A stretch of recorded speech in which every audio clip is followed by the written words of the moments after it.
God's story. Peter walks on water. So remember how part of God's story is about a guy named Simon who was renamed Peter because he was one of the first people to follow Jesus? Well, it goes like this. Peter left everything to follow Jesus with 11 other guys. They were called disciples.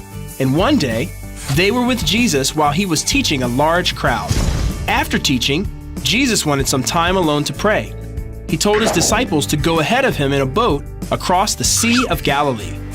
Later that night, the wind picked up, and the boat was surrounded by crashing waves. Meanwhile, Jesus decided to join them. And since Jesus can do anything, he walked out to the boat, right on top of the water. When the disciples saw a man walking across the dark sea, they had no idea it was Jesus. They thought it was a ghost. Jesus said, "Be brave. It's me. Don't be afraid." Peter decided to find out for himself. He said, "If it's you, tell me to come to you on the water." So Jesus said, "Come." Kids, if Jesus told you to step out onto the stormy waves, would you do it? Well, Peter did.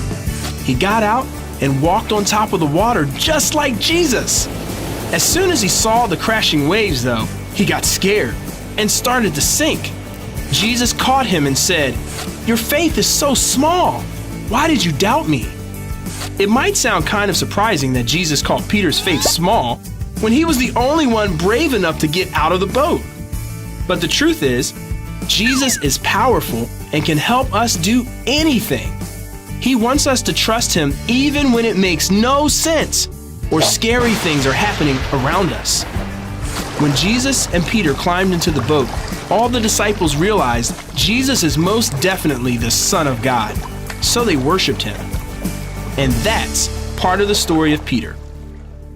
So, in case you missed it, here's the quick version. Peter was a disciple. The disciples got in a boat. Jesus prayed.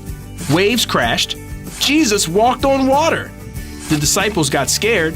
Jesus told Peter to come. Peter walked on water. He saw the waves. He got scared. He sunk. Jesus caught him. The disciples worshiped Jesus.